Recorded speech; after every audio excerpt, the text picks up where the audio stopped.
First one, the referee is Mr. Raj Avnish from India. The category under 81 kilograms, white Cherokee. Lokov Sunatolo from Tajikistan. Blue Cherokee. San Li Wei from Taipei.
دوستان گرامی مخلصان جودو، درود بر شما. لحظه خیلی حساس، فرصت این مناسبی با وجود آورده پهلوان جمهوری تاجیکستان رو میتوانیم این لحظه هم شرح دهیم و در شهر بانکوک تایلند جریان مسابقات قهرمانی آسیا رو ما تماشا داریم. از وضعیت مشکل باز هم حریف ورزشگر جوان تاجیکستان رها یافت و باز هم فرصت ها پرشدت‌تر و لحظه های حساس باز هم جالبتر خواهند شد و امیدواریم که امروز با این درک مسئولیت عضو منتخب جوانان جمهوری تاجیکستان سنت الله لایقوف از خود مهارت والا نشان میدهد و ادامه سبقت باز هم جذابتر خواهد گردید. در رفت این مبارزه اکنون عیان می شود که آهسته آهسته به مرحله های حساس و دوری بعدی این مسابقات دو نفر البته سفر برمیگردد که بیشتر آماده است و پهلوان تایپی چین این لحظه هم برای مشخص درست کردن کمربند اندک توجه کرد و خوب آزمایی پهلوانان ادامه می‌یابد. برنده جام آسیا میان جوانان است در چمپیونات آسیا در شهر تاشکند جمهوری ازبکستان هم در مرحله نهایی با پهلوانی میزبان سنت الله لایقوف هنرنمایی کرده بود و دستاوردهایش از یک موسم به موسم دیگر باز هم بیشتر و جالبتر میگردند. امیدواریم اکنون که این رقابت باز هم به نفع پهلوان تاجیکستان خاتمه می‌یابد. حالا از رفتی داشتن یا حالت اندک توقف نموده را داور هم دقیقا مشخص کرد و به رقیب سنت الله لایقوف داور شیدو داد.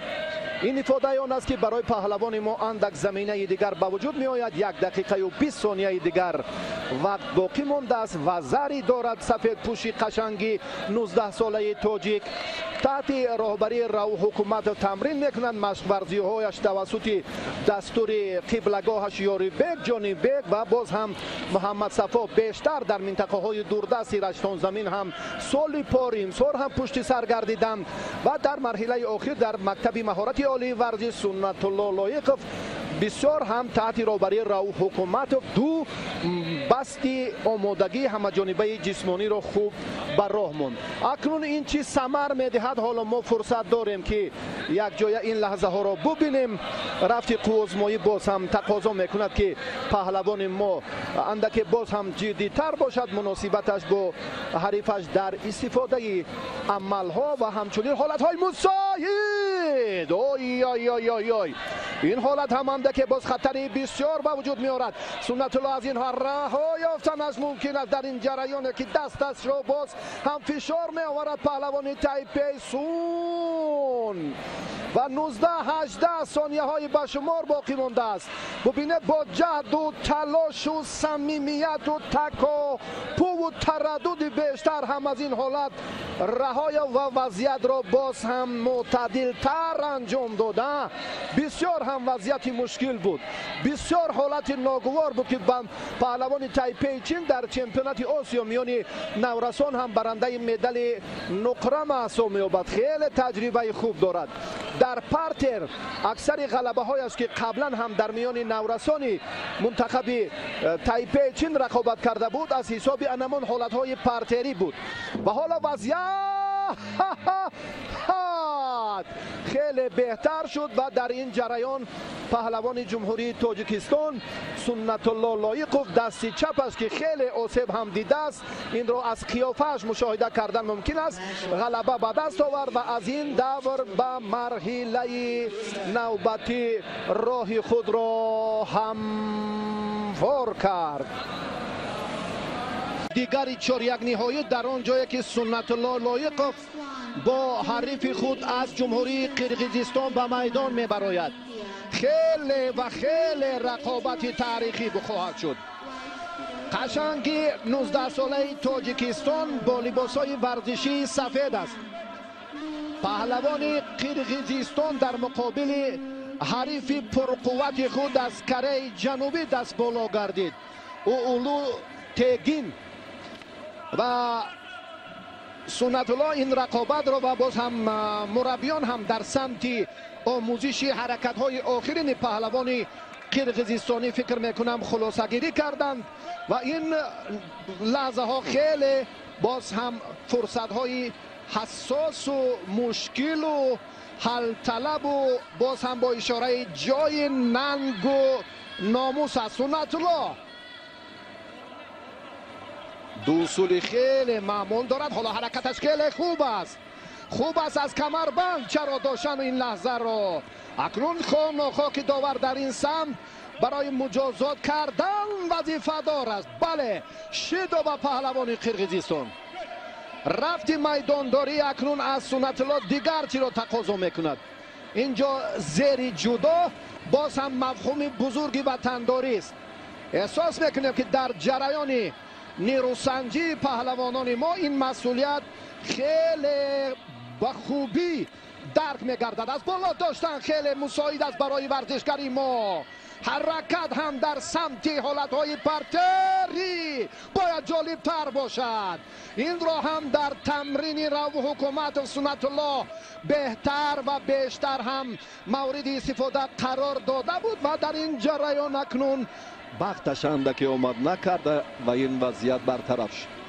حالت دیگر را میبینیم باز هم فرصتی راست بودن و بسیار هم یک اصول جالب و جاذبی را که جوز کردن و از بالا و کمربند رو با دست چپ داشتن. اگر این تدبیر این حالت برای سنت الله به وجود آید بسیار مثل آنه که از سر آستین داشتن محمد جان عبدالجلیل زاده و سنت الله هم به خود یک اصول خیلی خاص و معمول را داراست. اما روند مبارزه امروزه تا این لحظه این فرصت را برای سنت الله فراهم نکرده است. از بالا داشت حرکت سنت الله است. اینجا خیلی خوب دفاع کرد.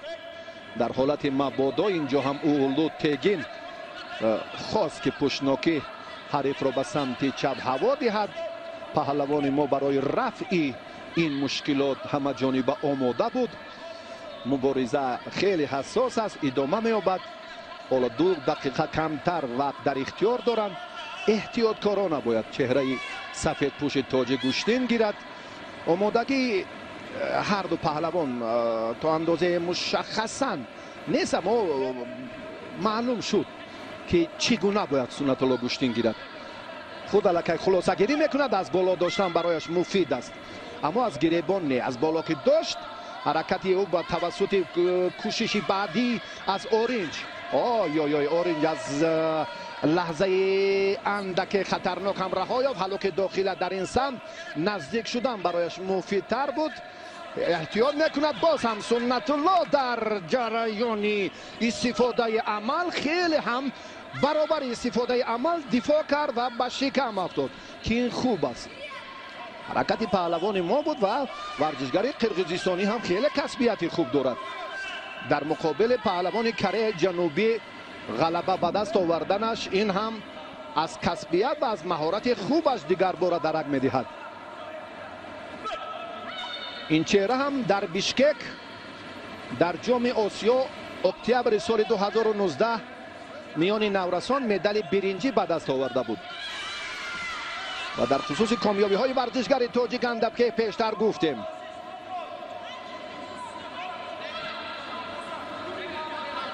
برابری به نظر می رسد به استثنای یک حالتی که در دقیقه اول به وقوع پیوست و اولو پهلوان قرقیزستانی تگین به شکم افتاد. دیگر رفتی میدانداری هر دو قریب که برابر است. یک حمله یا شاید از این زیادتر سنت الله خوب انجام داد.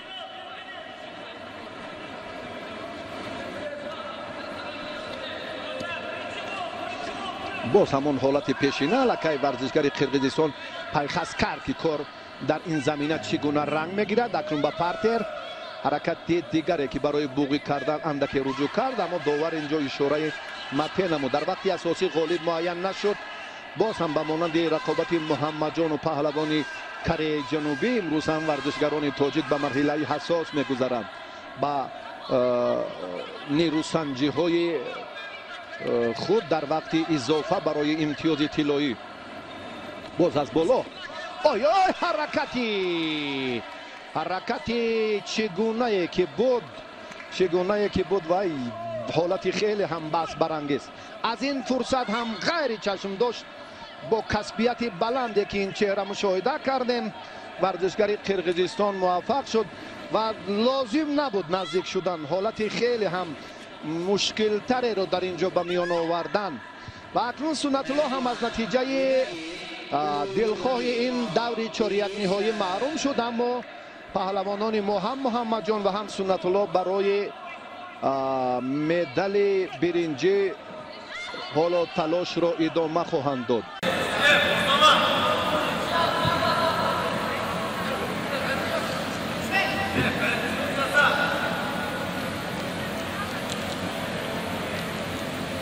Match 1. The referee is Mr. Das Apitit from India. The category under 81 kilograms, white judoki, Lee Myung-soo from Korea, blue judoki, Loikov Sunatoyo from Tajikistan.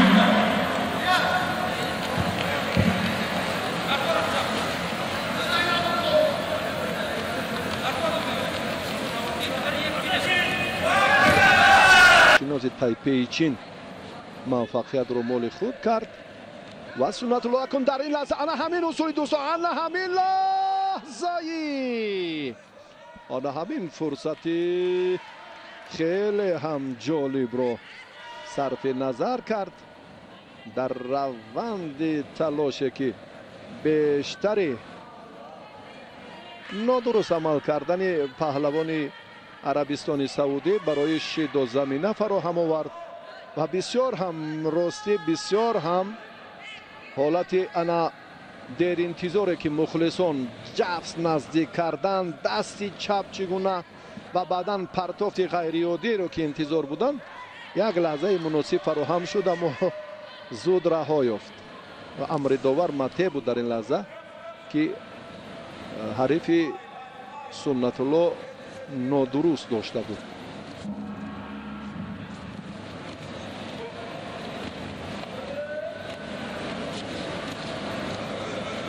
الحجری رقابت ها رو در زیرگروه ا شروع کرد اما اینجا انا همین ترتیب میدان داری رو در نظر داشته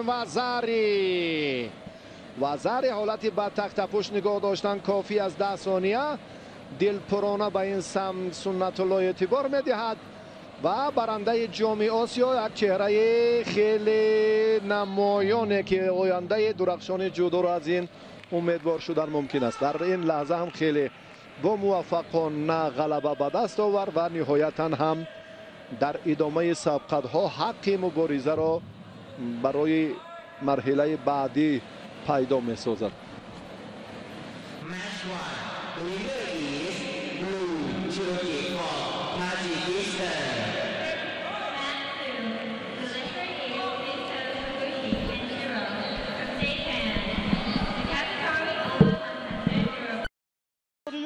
دوستان گرامی، اینک تلویزیون ورزش سلسله گزارش‌های مستقیم خود را از تایلند از مسابقه جام آسیا چمپیونات آسیا بین جوانان ادامه می‌دهد. حالا در میدان سنت الله لایقوف پهلوان تاجیکستانی با پیراهن‌های سفید است و مرلان ماکسیم در وزن تا 81 کیلوگرم برای مدال برنجی نشانه خوب گفتم ممکن است که بهترین به میدان آمد و امروز سه پهلوان ما اینجا بودند و محض به همین سنت الله لایقوف میسر شد که برای جوی سیوم بریزه برد. حالا یک حرکت از جانب مرلان ماکسیم و اینجا به بها است، هرچند بسیار هم خطرناک بود، اما اینجا پهلوان ما امروز از اون پهلوان در خطر پهلوانی اون پهلوان تاجیکستانی هست که با او میسر شد که بعد با بازی برای جوی سیوم برآید. حالا سنت الله باز اینجا امکانیت دارد. سنت الله لایقوف در وخوری اولش امروز سون لیوی را از تایپه چین مغلوب کرد و حالا یک حرکت زیبایش قریب بود که با او امتیاز بیاورد. در نتیجه بعد این پیروزیش سنت الله لایقوف با تگین المازجان اولو از قرقیزستان قوه آزمود و در این وخوری مغلوب شد. اما در وخوری برای برآمدن با جوی سیوم یعنی تسلی بخش الحجر محمد را از عربستان سعودی مغلوب کرد. حالا ببینید اینجا حرکتی بسیار خوب از جانب مرلان ماکسیم، خوب خوشبختانه به یگان بها است و حالا داور هر دو از جای بر میخیزند، ولی پهلوان ما سنت الله لایقوف یک شیدا گرفت. این هم باشد برای سوس حرکت کردنش. امروز سنت الله در حقیقت در دو موردی که او با پیروزی نائل شد بسیار هم حرکت های جالب رو هم با جا آورد. حالا یک بار دیگر توجه میکنیم اینجا حالا سنت الله نه قریب بود که اینجا هم یک حرکتش در عکس العمل با حریف امتیاز بیارد. حالا حالت لدهی را استفاده ببرد ماکسیم. سنت الله از این حالت بیرون شود و توانست که حالا از این خطر هم جدا شود، از این خطر هم بگریزد و خودش حالا امکانیت خفه کنی بوقی کنی را داشت اما آن را استفاده نبرد.